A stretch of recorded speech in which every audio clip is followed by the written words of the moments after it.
to the station from witnesses, people who were there, and we're just going to listen to it right now. I was just on the other side of the finish line.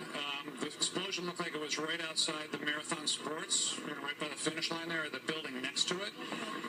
I was over there like literally 2 minutes before I walked down a little bit and heard two big explosions, large plumes of dust, smoke, glass. Obviously everybody was going crazy.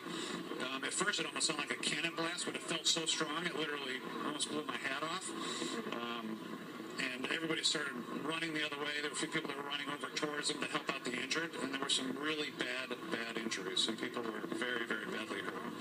So they're hearing it from a witness. Sounded like an explosion, a force powerful enough, possibly, that it almost knocked his hat off, I'm sorry. And then Janet, as you had mentioned, and he doesn't confirm, but he does say that there were some very bad injuries in his words. Janet Wu is joining us. She's she's joining us live on camera from the scene. Janet, we have video of that one explosion happening, and then you can hear the second explosion, but we don't see it. Do you know if the explosions happened on both sides of Boylston Street, or were they both on the same side of Boylston Street? Have you heard? No, from my perspective, Reed, I think they happened on the same side of Boylston Street. Actually, I can confirm that because I ran down to the library and there was no debris on the library side. And I actually saw myself, when I ran out of the van to go find the source of the explosion, I saw the second explosion go off.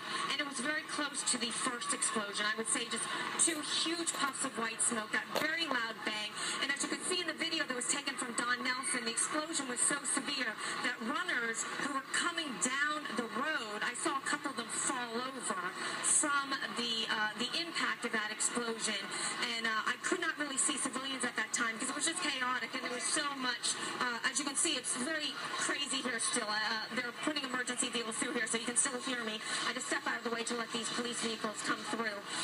Let me make another note here for you as a sidebar. Again, at that point, when you look at the majority of people that crossed the marathon, the majority of people were crossing at that time because they all cross between 3 and 4.5 hours. Those are just the really good runners. Of course, the elite runners don't have much company when they're coming through, and the very slow ones also don't have a lot of company. This is really at the height of the marathon, the height of the crowds, people watching their loved ones, runners coming through, and almost immediately everything was suspended. Few more runners came through, and then they immediately diverted them down Newbury Street and Commonwealth Avenue.